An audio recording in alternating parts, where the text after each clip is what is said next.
Hello students, good morning. आज हम लोग बात करेंगे सेल्फ इंडक्टेंस के बारे में। सेल्फ इंडक्टेंस के बारे में, self induction and self inductance. जैसे आप लोगों को पिछले वीडियो में हम म्यूचुअल इंडक्टेंस और म्यूचुअल इंडक्शन बताए थे। म्यूचुअल इंडक्शन का मतलब, एक बार उसको हम समराइज कर दें। म्यूचुअल इंडक्शन में दो कॉइल होता है। एक कॉइल ये आपका, इस कॉइल में बैटरी लगा होता है, ठीक है। दूसरा जो कॉइल होता है, उस कॉइल में एक ऐसे गैल्वेनोमीटर लगा होता है। जब इस कॉइल में हम करंट पास कराते हैं तो इसके चारों तरफ मैग्नेटिक फील्ड सेटअप हो जाता है, और वो मैग्नेटिक फील्ड ये इस कॉइल, सेकेंडरी कॉइल से भी पास करता है। मतलब जो magnetic field primary coil generate करता है, वो मैग्नेटिक फील्ड सेकेंडरी कॉइल से भी पास करता है।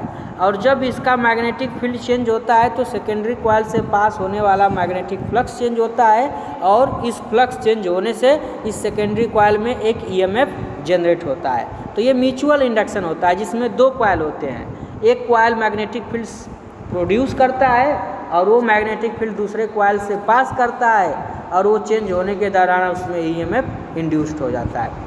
इस बात को ध्यान रखेंगे, ईएमएफ तभी इंड्यूस्ड होगा जब उससे लिंक जो मैग्नेटिक फ्लक्स होगा वो फ्लक्स चेंज होगा। अगर वो मैग्नेटिक फ्लक्स कांस्टेंट हो जाएगा तो ईएमएफ इंड्यूस्ड नहीं होगा। तो यहाँ पे जो प्राइमरी कॉइल है, इसके कारण एक वेरिएबल मैग्नेटिक फील्ड सेटअप होता है, जिसके कारण यहाँ पे एक ईएमएफ सेकेंडरी कॉइल में जनरेट होता है। तो दो कॉइल होते हैं तो वो म्यूचुअल इंडक्शन कहलाता है, ठीक है। अब हम यहाँ पे सेल्फ इंडक्शन की बात करेंगे। सेल्फ इंडक्शन को समझिए इस तरीके से। सेल्फ इंडक्शन में एक ही कॉइल होता है, और जैसे यहाँ पे आपको फिगर में दिखाया गया है। अब इस कॉइल में जब कोई करंट फ्लो नहीं हो रहा, जैसे कि इस समय कोई करंट फ्लो नहीं हो रहा है, जब कोई करंट फ्लो नहीं हो रहा है तो इसके पास करने वाला मैग्नेटिक फ्लक्स क्या होगा? जीरो होगा। जब हम यहाँ पे सर्किट को ओपन रखते हैं, तो जब ये सर्किट ओपन है तो उस कंडीशन में यहाँ पे इस कॉइल से पास होने वाला मैग्नेटिक फ्लक्स जीरो है, ठीक है।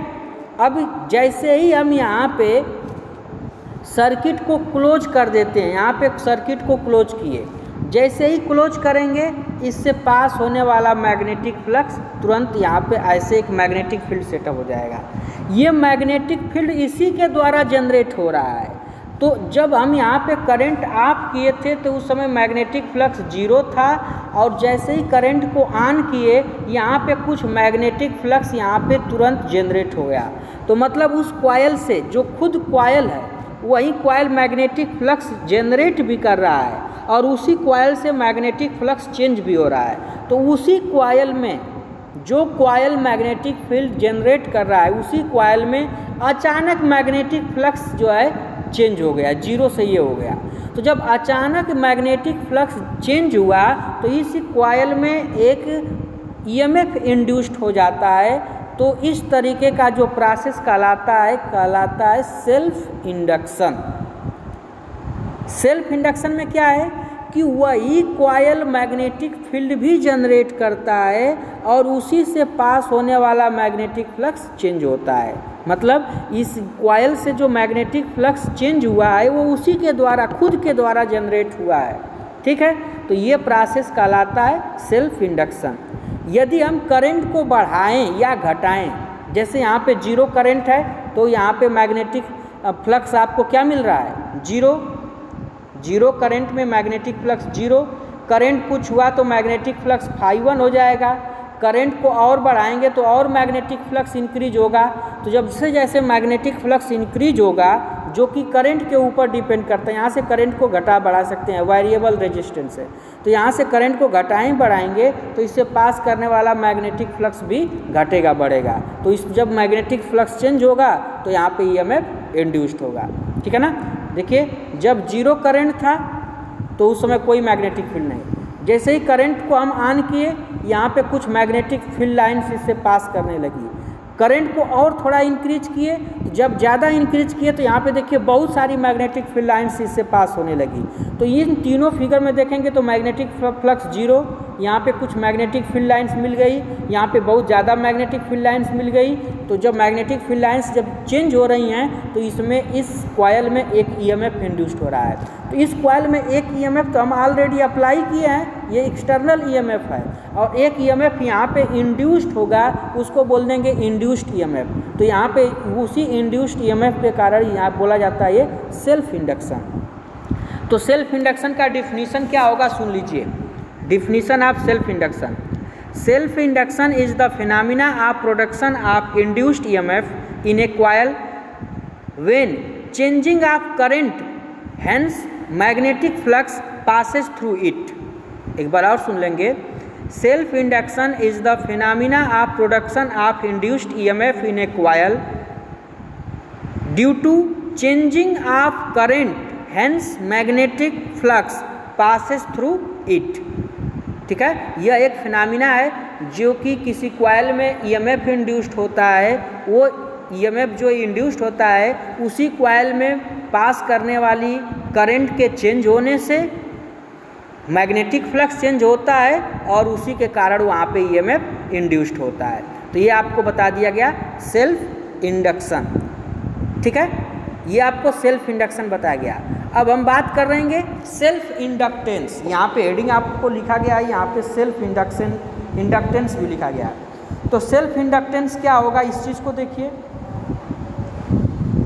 जैसे इस कॉइल से पास होने वाला जो मैग्नेटिक फ्लक्स है वो किस बात पे डिपेंड करेगा, इसमें करंट कितना है, इस सर्किट में करंट कितना है। जितना ज़्यादा करंट होगा उतना ज़्यादा मैग्नेटिक फ्लक्स पास करेगा। जैसे अगर कोई करंट नहीं है तो यहाँ पे मैग्नेटिक फ्लक्स क्या है, जीरो। क्यों? क्योंकि करंट नहीं है। ठीक है, थोड़ा सा हम करंट इसमें फ्लो कराए तो जब स्मॉल अमाउंट में करंट है, ठीक है, आई की वैल्यू जब स्मॉल है तो उस कंडीशन में हाई की वैल्यू भी स्मॉल ही पाएंगे। थोड़ा बहुत मतलब आई की वैल्यू बहुत वीक है, वीक मैग्नेटिक फील्ड पास कर रहा है। जब हम आई की वैल्यू बढ़ा दिए ज़्यादा, जब आई की वैल्यू बहुत ज़्यादा कर दिए, ये मोर करंट हो गया, तो यहाँ पे मैग्नेटिक फ्लक्स भी ज़्यादा हो गया। तो हम ये पा रहे हैं कि यहाँ पे जो मैग्नेटिक फ्लक्स है, जो कि ये फील्ड लाइंस जो इससे पास कर रही हैं, इस किस बात पे डिपेंड कर रही हैं, तो ये मैग्नेटिक फ्लक्स जो है करंट पे डिपेंड कर रहा है। तो हम इसको लिख सकते हैं क्या, phi is directly proportional to I. ठीक है, यहाँ पे प्रोपोर्शनल को इक्वल करने के लिए क्या करेंगे, एक कांस्टेंट लगा देंगे। तो फाई इक्वल टू हो जाएगा एल आई। एल क्या है, L is a constant and known as self inductance of this coil. ठीक है, तो ये फार्मूला हो गया phi equal to L I का। अब इसके बाद आगे बात करेंगे हम फैराडेज लॉ के अनुसार जानते हैं, फैराडेज लॉ के अनुसार कि फाई इक्वल ये जो फैराडेज लॉ के अनुसार लिखेंगे तो आप पाएंगे कि इंड्यूस्ड ईएमएफ, इसमें जो ईएमएफ इंड्यूस्ड होगा उसकी वैल्यू क्या होगा, minus D phi upon D T. ये फैराडेज लॉ के अनुसार फाई की वैल्यू अभी क्या निकाले हैं, एल आई। तो फाई की वैल्यू अगर एल आई करेंगे तो इक्वल टू हो जाएगा minus L D I upon D T.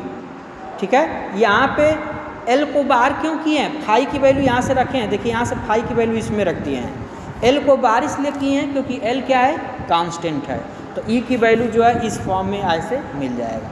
ठीक है ना, तो ये आपको E equal to minus L D I upon D T Faraday's law के अनुसार यहाँ पे सेल्फ इंडक्टेंस के फॉर्म में ईएमएफ हो जाएगा। ठीक है, सेल्फ इंडक्टेंस के फॉर्म में ईएमएफ होगा। इसी डेरिवेशन को देखिए यहाँ पे आपको मिल जाएगा। ठीक, ये derivation phi proportional to I. ठीक है, प्रोपोर्शनल को इक्वल करने के लिए एल इंडक्शन लगा, कांस्टेंट लगा दिए।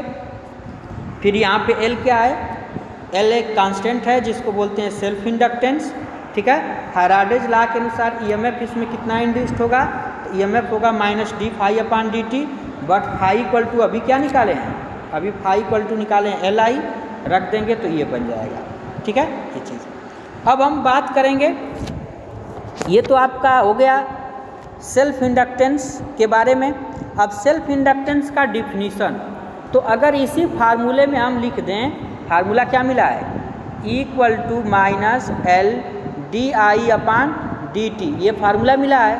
अगर इसी फार्मूला में लिख दें D I upon D T equal to 1, अगर ऐसा कंसीडर कर दें, मतलब current change of current rate, current का जो चेंज होने का रेट है D I upon D T, the rate of change of current, इसको क्या बोलेंगे D I upon D T को, rate of change of current.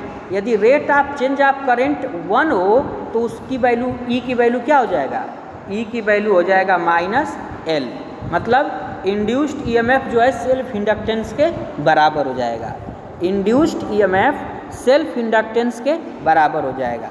तो यहीं से डिफिनीशन दे देंगे, क्या डिफिनीशन देंगे, self inductance of a coil is equal to induced EMF set up in the coil due to unit rate of change of current through it। ठीक है ना, मतलब कि सेल्फ इंडक्टेंस क्या है, इंड्यूस्ड ईएमएफ के बराबर है। कब, जब कॉइल से चेंज ऑन करंट रेट जो है यूनिट चेंज हो, चेंज ऑफ करंट रेट क्या हो, यूनिट हो। ठीक है ना, तो इस चीज़ को डिफिनीशन यहाँ पे हम आपको दिखा दे रहे हैं, डिफिनीशन लिखे हैं यहाँ पे, उस कंडीशन के अनुसार लिख दिया गया है। देख लीजिए, equal to minus L D I upon D T, अगर D I upon D T की वैल्यू 1 हो तो इंड्यूस्ड ईएमएफ सेल्फ इंडक्टेंस के बराबर हो जाएगा। तो यहाँ से डिफिनीशन आप पाएंगे क्या, the self inductance of a coil is equal to induced EMF, induced EMF in a coil, यहाँ पे गलती से इज लिख दिए हैं, ये इन ए कॉइल होगा, in a coil due to unit rate of change of current through it, उससे जो करंट चेंज होगा 1 सेकेंड में 1 ampere current change. Unit rate of change of current कहने का मतलब 1 सेकेंड में 1 एम्पियर करंट चेंज होता हो तो उसको unit rate of change of current बोलेंगे। ठीक है ना, तो ये आपका सेल्फ इंडक्टेंस का डिफिनीशन हो गया। ठीक, तो ये इतना आपको सेल्फ इंडक्टेंस से रिलेटेड पढ़ना है। ओके।